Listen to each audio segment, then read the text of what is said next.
কিছু মানুষ তাদের জিবাকে জাহান্নামের কেচি আগুনের কেচি দিয়ে কাটা হচ্ছে, বারবার কাটা হচ্ছে, আবার জোড়া লেগে যাচ্ছে, আবার কাটা হচ্ছে, আবার জোড়া লেগে যাচ্ছে। এই নির্মম শাস্তি দেখে, অনবরত এই শাস্তির মধ্যে তারা যন্ত্রণার মধ্যে, আযাবের মধ্যে আছে।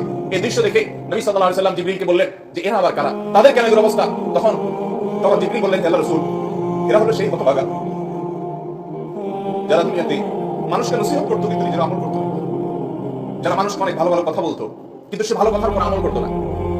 যে বক্তা, যে আলোচক, যে ওয়াইজ, যে লম্বা লম্বা লেকচার দেনেওয়ালা, যে হুজুর অনেক ভালো ভালো কথা বলতো কিন্তু নিজে আমল করতো না, তাদের শাস্তি হচ্ছে। নবী করিম সাল্লাল্লাহু আলাইহি ওয়াসাল্লাম এই দৃশ্য দেখে তিনি বুঝতে পারলেন যে তার উম্মতের মধ্যে, মানব জাতির মধ্যে যারা মানুষকে সৎ কাজের আদেশ দেয়, অসৎ কাজের বাধা প্রদান করে, অনেক ভালো ভালো কথা বলে অথচ সে কথা অনুযায়ী আমল করে না, এই হতভাগা, এই কপাল পড়া, এই খারাপ মানুষগুলোর জন্য শাস্তি। আল্লাহ রাব্বুল আলামিন এই ভয়ঙ্কর শাস্তি থেকে বাঁচার মতো নেক আমল